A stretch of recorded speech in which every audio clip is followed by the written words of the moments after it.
Balak mo bang umuwi ngayong Desyembre sa Bicol?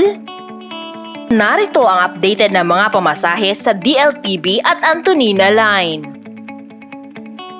Kung ikaw ay uuwi ng Tabaco mula PTEX at vice versa sakay ng DLTB, ang pamasahe ay 1,000 pesos at ang discounted fare naman ay 800 pesos.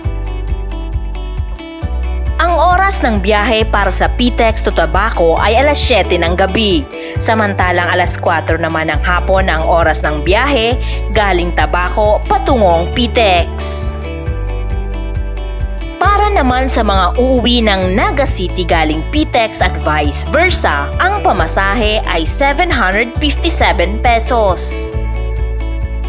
Ang oras ng biyahe galing PTEX pauwing Naga ay alas 8 ng gabi at alas 8 naman ng gabi ang biyahe mula Naga pabalik sa PTEX.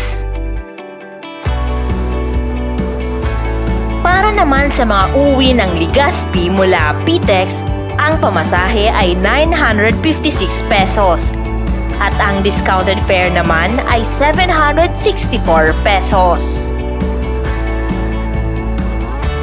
Ang oras ng biyahe mula PTEX patungong Legazpi ay alas 7:30 at alas 8 ng gabi. Samantala, aalis naman ang bus sa Legazpi ng alas 5 ng hapon at alas 6 ng gabi.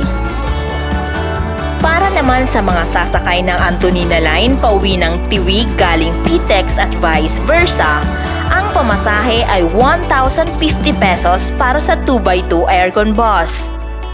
Samantala kung ordinary naman ang sasakyan, ang pamasahe ay 850 pesos. Ang oras ng biyahe ay alas 3 ng hapon para sa manggagaling ng Tiwig. At alas 6 naman ng gabi ang biyahe mula PTEX pauwi ng Tiwig. Para sa biyaheng Tabaco to PTEX at PTEX to Tabaco, ang ordinary bus fare ay 800 pesos.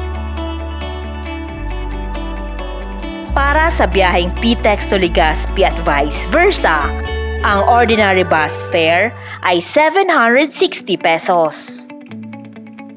Ang oras ng biyahe mula Legazpi ay alas 6 ng gabi.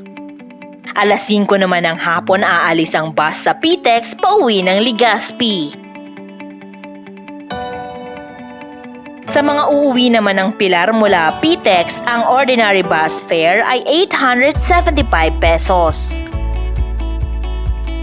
Ang oras ng biyahe mula Pilar patungong PTEX ay alas 3 ng hapon at alas 3 din ng hapon aalis ang bus sa PTEX pauwi ng Pilar.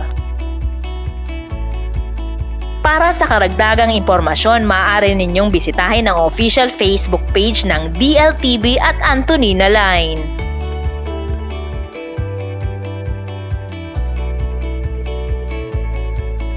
Manatiling nakatutok para sa latest update sa Bicol Provincial Buses.